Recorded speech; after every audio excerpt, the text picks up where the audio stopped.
Hey, we back here another week with Two Wise Men podcast. Of course, I'm Coach Wise Up, Coach Wise. Got my main man, Coach D Wise, in the building. Coach D Wise, what's going on? What's going on, Coach? All right, you ready to get right into the meat of things? Take this show a little live tonight and take a couple questions from people in the audience, but we'll start with something good. But what you got going on? Oh, nothing too much, Coach. You know, when I got questions, I come see who? The guru, right? I got you. You know, so I got a question, Coach. I know it's around that time. You know, we getting into that early March. You know, spring ball for colleges coming up. Then right behind that, May got high school spring coming up. But I've been seeing a lot of these young athletes out here, Coach. And they've been pinning these schedules out. Spring break, so I'm going on the road, going this college day after day after day. What is the importance and not the importance of these going to go to visit college in the spring per se, and not and go leading up to the summer and all that stuff, Coach? So, what the question is I got for you, Coach. He said, "What's the importance of going to to see a college in spring practice or just visiting their campus during the spring game or something like that? What's the main purpose of that, Coach?" All right, so I want to break it down like this because there's a lot of different things going on and people ain't paying attention. So you got what we call junior days in the spring, okay? That started January, go through spring ball. And what the intent for that is to bring juniors from all over the country to these colleges, show them around a little bit, let them watch a little practice, and that's the junior class. Sometimes you have a spread out of sophomores, freshmen that either get invited, either tag along, okay? I think, like I said last week, I think we all got it twisted, okay? I think a lot of guys go to watch spring practice and spring ball and visit the colleges thinking, quote unquote, I'm gonna get an offer. I'm gonna get an offer. But they forget it's a process.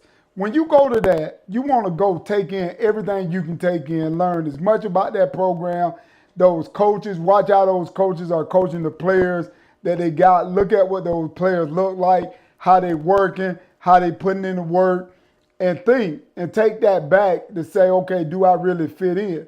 Okay, or even ask the coaches questions if you get the opportunity. If you're an O-lineman and you right there in the O-line group and the coach said take a water break, ask him, Coach, why y'all doing that first step right there? Why you doing this? It's all about a learning process. But I think what happens so much, Coach D-Wise, from the 8th grade to 9th grade to 10th, everybody going on these campuses, when I'm gonna get an offer. Right. Can I get an offer? Right. Can I get an offer? And I think they got it mixed up. What's your thought? Oh, I agree with you, Coach. Like you say, man, everybody go looking for the offer, and when they leave, they don't get offered. They get disappointed, saying it's a bad trip, right? Just because you don't go get offered don't mean it's a bad trip. Like you say, it's about going to what you always say, Coach, educate yourself and learn, right?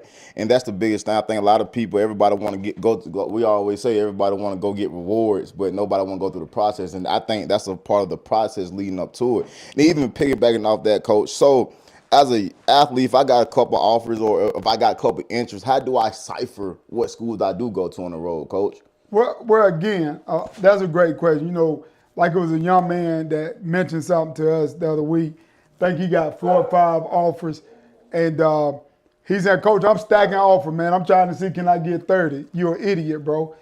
If you do your homework, student athlete, and you know what you're looking for, and if that opportunity comes, look more into it. Don't worry about the million offers. Don't worry about this. So let me even break that down a little further because I wanted to mention something. Junior days or the spring evaluation period, okay? This is what y'all got to understand. You will be in a room full of guys, and if you would ever pay attention, it's some guys that's going to disappear. Those guys probably is the guys that's high up on the board that they're going to offer, okay? Now, because you there and you don't get offered, that don't mean nothing. That don't mean you ain't going to get offered. But at the same time, you being evaluated. They watching you. They got people in the room just seeing what your demeanor is. Just because you didn't get offered, oh, man, that school sucked. No. Carry yourself and learn. And what kills me, Coach D-Wise, I watch so many kids visit schools, and when they leave, you ask them anything about their program, their school, what they got to offer, what they run on defense, offense, they can't tell you nothing. Right. Only thing they worry about, hey, man, such and such disappeared. Hey, man, they ain't really talk to me one-on-one. What do you expect, guys?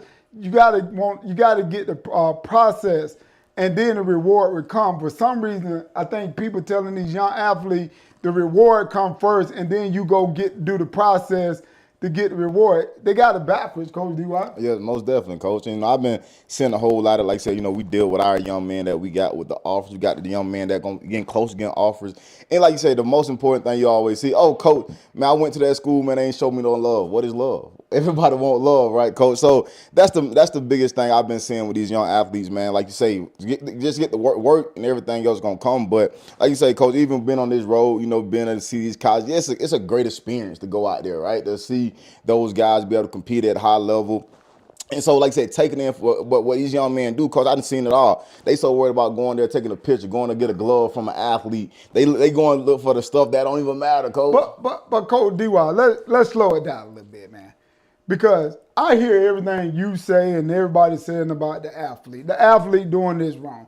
The athlete doing that. They expecting this. They doing this. The problem is somebody is teaching this bad behavior. Right. And the bad behavior is being taught by the people they listening to. Coaches, trainers, 7-on-7 guys that don't even understand how the process really works. But that's who training these kids. That's who telling this kid to show up at this college in Crocs. Show up in this college in pajamas pants. Right. It's a business, guys. So if you don't teach, if we don't teach, and I include myself, if we don't teach these student athletes, it's a business first, they already lost. But then we want to complain how they act, but we don't want teaching them, and the people around them don't want teaching them and giving false narrative and false information. I don't mean to change the conversation a little bit, but that's just like we talking about visits. Right. But then you got parents that listen to people that have no clue. Like, I'm going to take a shot. I heard the other day on a podcast, a guy was telling parents, and this is a new day, parents, when you're talking about NLIs and all this, parents, don't go out here and hire these NLI agents to represent your kid on NLI deals with scholarships. Let your high school coach do it, or you do it yourself. This is the problem I got, Coach D.Y., and I want you to explain this to me. We're in the great state of Georgia. Great state. Okay, and we do own, for the record to know, an NLI company called Image Sports Management. But my problem is we had to go to the state of Georgia, take a test, do backgrounds, prove that we got the knowledge to be an NLI agent to represent a young athlete, whether it's a high school guy in Georgia or where it's as a college guy, okay?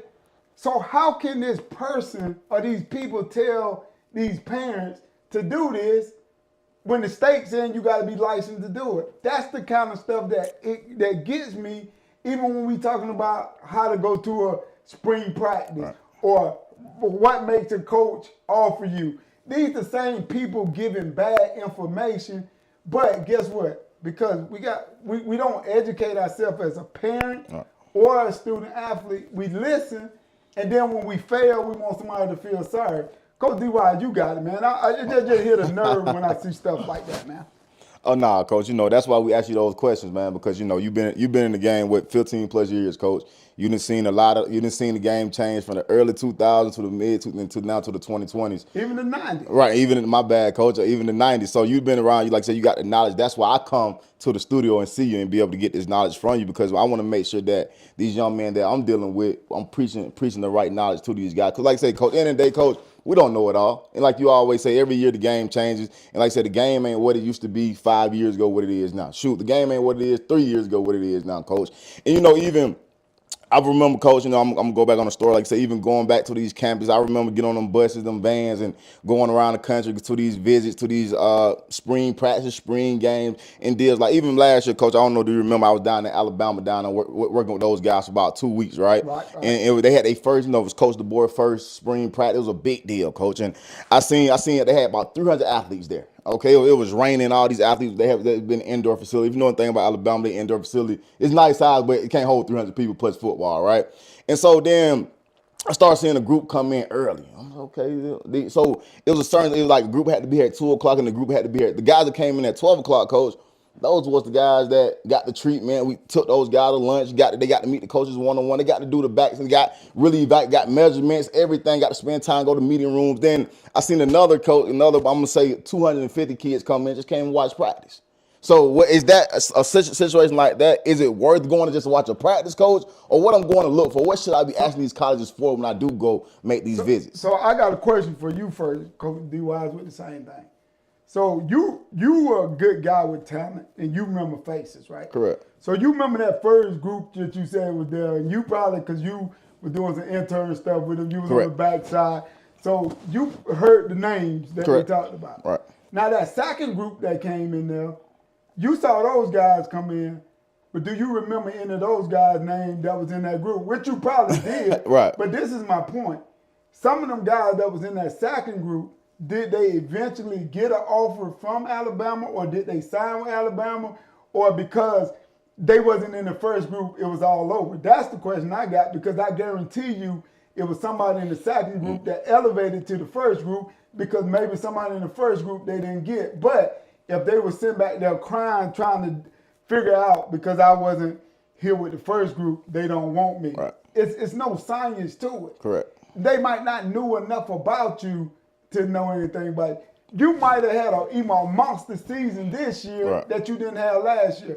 Coach D-Wise, as you know, it's all about who you know. Right. In them programs. It might be somebody say, hey, man, you know you had John Jones in the second group. That's a dog. Right. That's old John Jones. Prime example. You remember Michael Clay? Yep.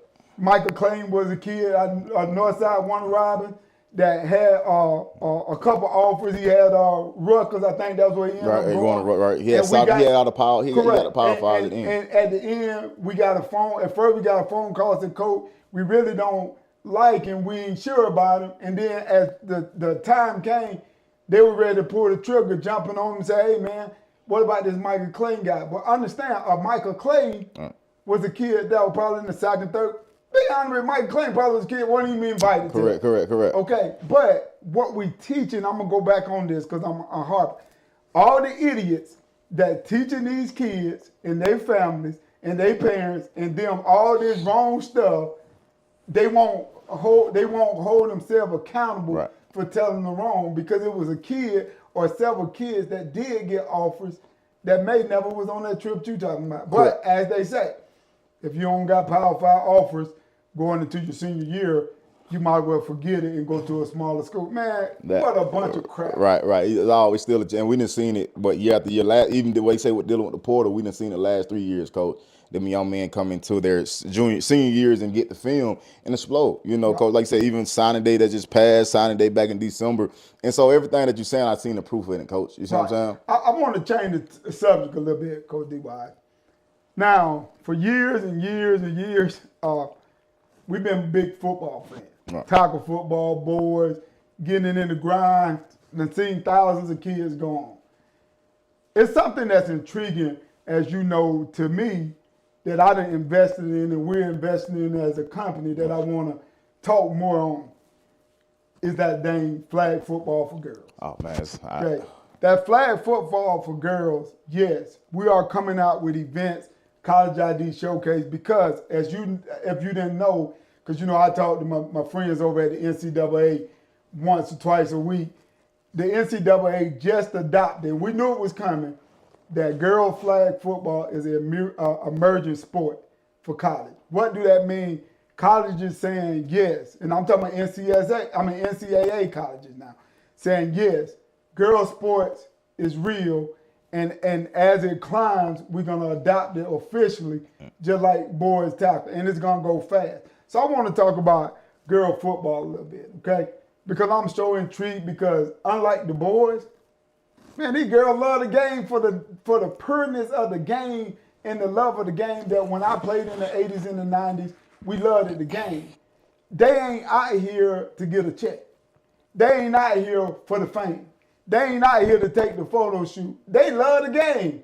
But the problem with our boys, we done took and commercialized it so much that I question, do the average athlete love the game or do they love the check? Right. And I question the people that working with, especially the boys athletes, do they love the game or do they love the fame and want to claim jump guys. How you feel about girls flag football? Oh, coach, I've been watching girls flag football for the last, I want to say, 2 years, coach. I was one day, like I said, I ain't gonna sit here and say, coach, I just was a huge fan. I was out at a event, and then they had a game going on at the field next to me. I went to watch the games and be able to see them athletes and girls throw the ball, catch the ball, do the same thing that you see these young boys do. It's amazing. The only thing they ain't doing differently is tackling. But hey, I guarantee you, if you went to a couple of these kids that you want to play flag football and tackle football, a lot of these guys probably go to flag football. But like you said, these young ladies, man, like I said, they're impressive athletes. They can do just as good ball skills, all kind of skills that these young men got. Like I said, the only difference is if you got some girls, they got the size that these young men have. But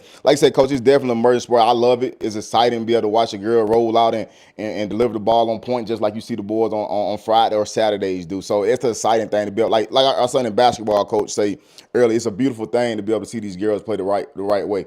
And I feel the same way about flag football. It's beautiful to be able to see those girls execute and do those things that you see them do, because like I say, even we got these young boys, like I said, we try to teach them, but a lot of times they don't execute the things you try to. But like I say, to see the hunger and the drive in them young women, because like you say, they're not trying to go to Georgia, Florida, because it's not a Georgia, Florida program, right? They're literally playing the game because they love to play the game with their peers. They love it, and they love to compete and get better. And it's very competitive out there too as well, coach. Right.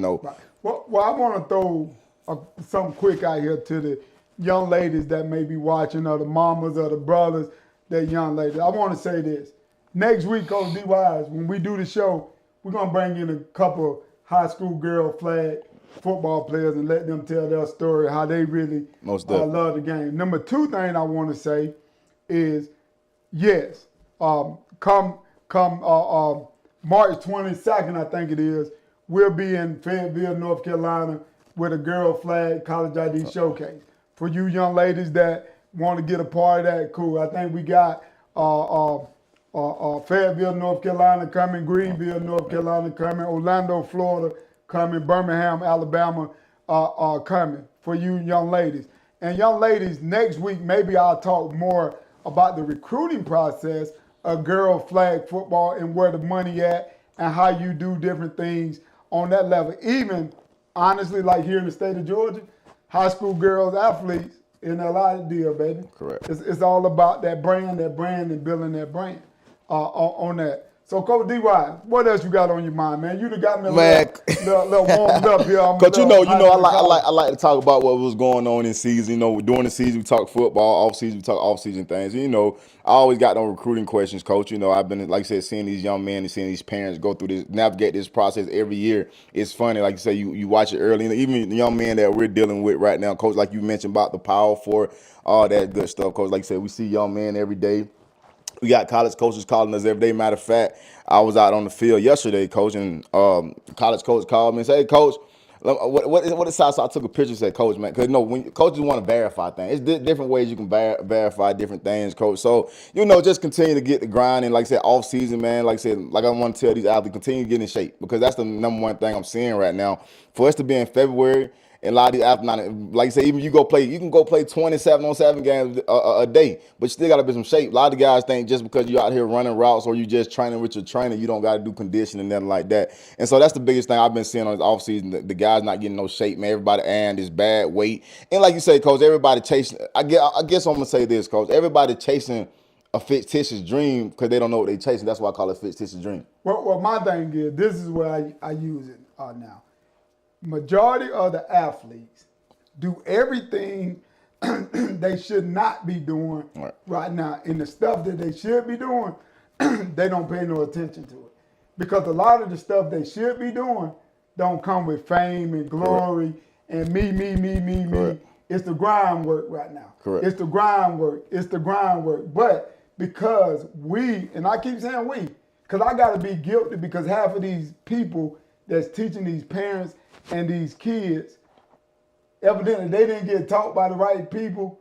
And so I'm going to take probably a part of that credit, because I'm in that generation of teaching the younger guys like yourself on what the real grind is. To me, the biggest problem is guys are chasing the wrong thing. Right. And just like you were talking about colleges, of course, we stay in meeting with head coaches, GMs, whether it's on the telephone or in person. And what a lot of these kids don't understand now, they say, I want the offer. They don't want the offer, Coach D.Y. They want the bag. Because I have more coaches now say kid never even asked about the offer of the scholarship. He want to know how much money our collective is paying. How much money he going to get out the deal. Can he run over to the Dodge dealership right now and get him a scat pack? But he ain't even proving himself on the field. But you want the bag. But then, how do you feel about that? Because I know you running by some of these same guys. Like I say, Coach, about the same way you feel, Coach. But like you say, with that, and just like, I understand, Coach, it's a business now, right? I understand everybody think, well, we always say their value is worth so much because everybody telling them, man, your value worth this, your value worth that. If they ain't talking what they say, if you ain't talking 100,000, we ain't talking.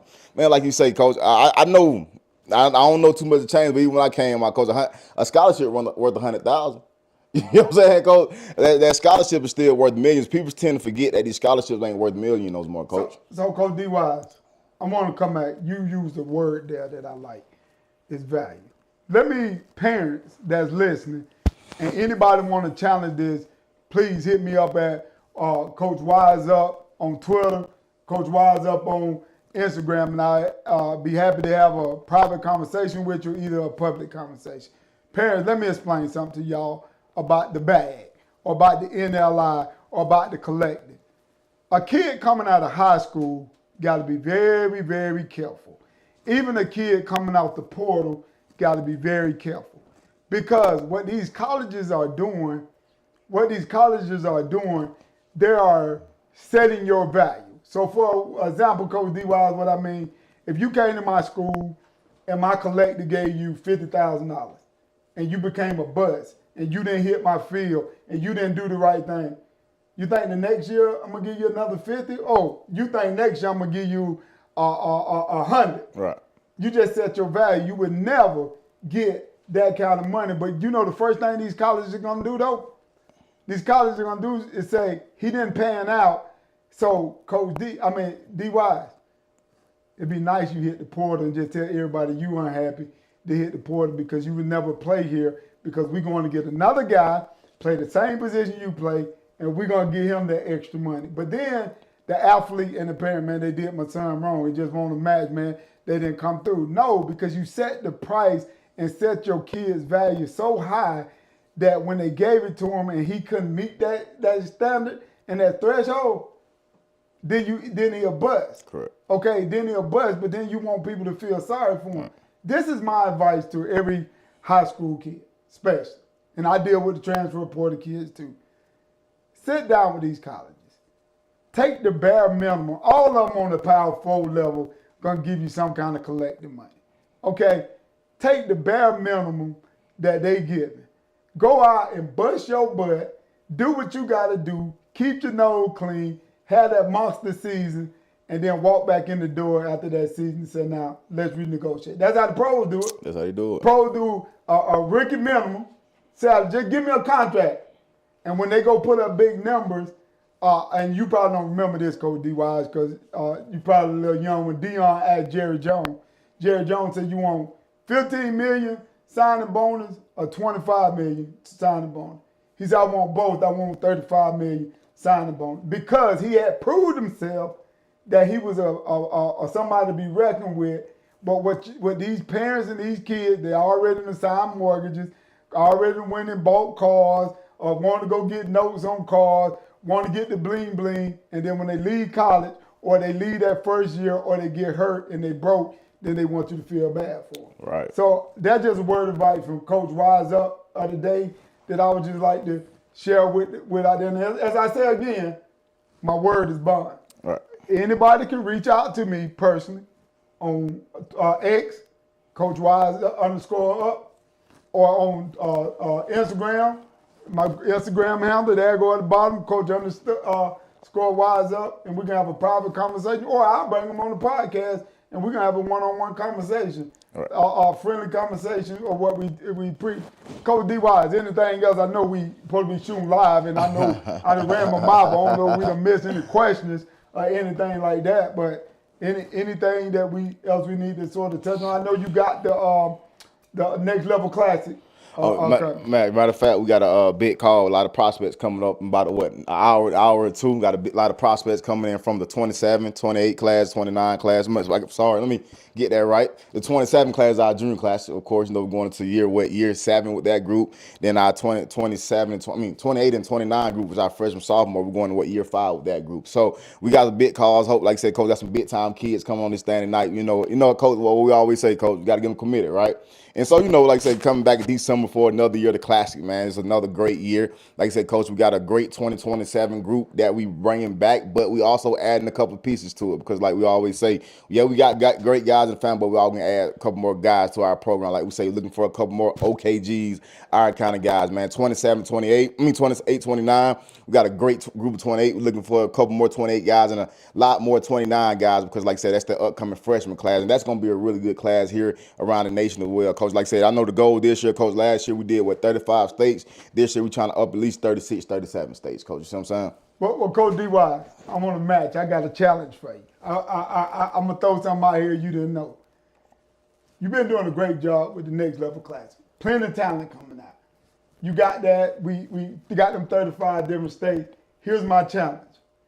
December 2025 would be the first Next Level Classic Girl Flag Classic where we're going to bring in girls from 35 different states. Yes, sir. And we're going to put them on display just like the boys so we can help them get scholarship opportunities, help them get NLI opportunities. So my challenge to you, Coach D.Y., the boys belong to you, the girls belong to me. And we're going to show you how it's supposed to be done and show the boys how we going to rock it over here. What you think about that? Oh, I love it, Coach. You know what my favorite word is compete, Coach. Everything all about competing competition, Coach. So, like I say, at the end of the day, it's all about them girls going to get a great platform as well as these young men going to get a great platform, Coach. So let me do a shout out right quick. If you are a girl flag football player that's in the 8th grade right now, going to be a rising 9th grader, we'll be a 9th grader to the 11th grade, please go to www.TicTac and fill out our athletic questionnaire so we can reach out to you. We can get you to come to one of our showcases so we can also get you a part of the Next Level Classic series, which is going to be 2025 girls flag football. What you think about that, Coach D.Y.? Yes, sir. Let's do it, Coach. I'm always excited for new things, Coach. Every year. I keep them fresh now. Right. I got the fresh gear. Girls, we probably come with the cleats, to the gloves, to the glasses. My girl Ivory that supposed to be on here today. Shout out to you, Ivory, because we're gonna have the glasses. we're gonna do the whole 9 yards and show these boys that the love of the game is real. Oh, most definitely, Coach. And even with it, I can't let you bash our boys too much, Coach. Them boys, the one thing about the kids that come through the Next Level Junior Classic program, those guys love the game of football. Those guys love to compete. Those guys do everything. Coach, I want to tell you this, man. I want to say over 90% of our athletes have over 3.0 GPAs, Coach. So they do it on the field and off the field, right? And plus, like you say, so that's what makes it so much easier to get these guys in college because they got grades, right? Let me stop you, because I'm a part of that too now. But let me say this. So what you mean to tell me, Coach D.Y., you with your Next Level Classic ain't just picking names and bodies and sizes. You doing homework, so you know who gonna qualify and who ain't, and who gonna meet the threshold and who ain't. Talk more about that, man. Hold on now. Like I just mentioned, Coach, you got like I said, man, you gotta be an OKG, our kind of guy. Don't mean just our kind of guy on the field. You gotta be our kind of guy off the field as well, right? And so, like you say, man, at the end of the day, if you don't got your business straight, we can't do nothing for you. And what do I mean by your business, right? Your academics, you training, the little things that you can control what you can control, right? And so when we go do our homework, Coach, like you said, we got information with our system that we use. We got so much. We go background. Okay, these days, Coach, these kids upload their transcripts everywhere. Yeah. Even when we go find a kid, we go do our homework. You can go see a kid GPA on his social media because they keep it up there in their bios. One thing about a lot of these young men, they do a good job putting all the information out there for you can't do some homework on them. They do a good job with that. So we just don't look at a name. We don't say, oh man, it's John Doe 6'5", 300. Oh man, I gotta get him in here, dog. Nah, man, I don't care if he's 6'5", 300 with a 2.0 GPA. I don't want him, Coach. But I'm gonna get that wrong. We do want him because I know we can fix him. How do y'all feel? You know, coach got academic game plans, coach. You know, we do the whole. We got like you say, Coach Wise do a great job bringing that transcript down, going to find those classes that student athlete need to get them achieved. Like so, I think Coach Wise this year, what you took a kid from a 2.2 to a 3.0 this year Man, in 6 months. I think you did something like that. It was crazy. And the Man. kids just signed a scholarship, and he got more money because of that. Hold on, man. I wish it was that simple. Kid had a 1.75. I got him up to a 2.5. He signed a deal. He got a scholarship. He signed the deal. We made it work. Okay. Even that, it wasn't all about just looking at the transcript. I actually made a trip to Cincinnati, Ohio, which where he's from. Sat down with the principal, the football coach, and the counselor, and told them what they had to do and redirect everything so this kid could be successful. That's what we do as a company. That's what makes us different. What Kendrick said, they ain't like us. Right, but then also, but you found out because that kid came through the next level junior classic, right, coach? So we found all his problems before going to that senior year, right? Yep. So that's why we do the next level junior classic in the freshman sophomore class because we want to identify all your negatives and all your problems before you even get near your senior year. So that's why we tell most kids deal with us in the 9th grade because you've been in the program 3 years. By the time you become a junior, we're ready to spit you out. You all college now, and so that's the benefits. That's some of the benefits that you get for being a part of next level. Because if you're in the hole, we can get you out of the hole. You know what I mean? That's how I look at it, coach. You know what made me sad this year though? What's up, coach? After the second signing period, you know how many coaches, fans, parents, kids call me, Coach, can you help us? Coach, can you help me? Coach, and I wanted to say, yes, Coach DY. Right. I couldn't because they were so far in the hole, it won't no way to help getting them out of them in that short period of time. But some of these kids was the same kids you went out there for the next level classic. Correct. Some of these was kids that we reached out when they were sophomore and freshmen and told them they were having problem, but they said my 707 coach said I need to be at 707 before doing my schoolwork. Right. And it hurt me to my heart when we can't help that kid because that kid and his support team wasn't willing to help him until it got too late. Correct. And that goes back to like last segment we said all these big timers end up signing JUCO. Right. That was one of the reasons for that. But Coach DY, I ain't gonna talk to you forever. You know, when we get on the episode, man, we don't know how to get off. So I tell you this before we kill it. You got anything left you want to throw out here, shout out, like I say, coach, you know, we got the College ID showcases coming up in Fayetteville, North Carolina, March 22nd, coach. Like I said, then we got in December, but also even though the event all the way in December, we're still looking for you. Always looking for guys, man. Like I said, we never got too many guys. Like I said, we got some great guys returning, but at the same time, looking for the next great players to come compete with these guys and make us better. So that's what it's all about, coach. All right. So again, this is an episode of the Two Wise Men. Peace out. We'll see y'all next week. All right, coach.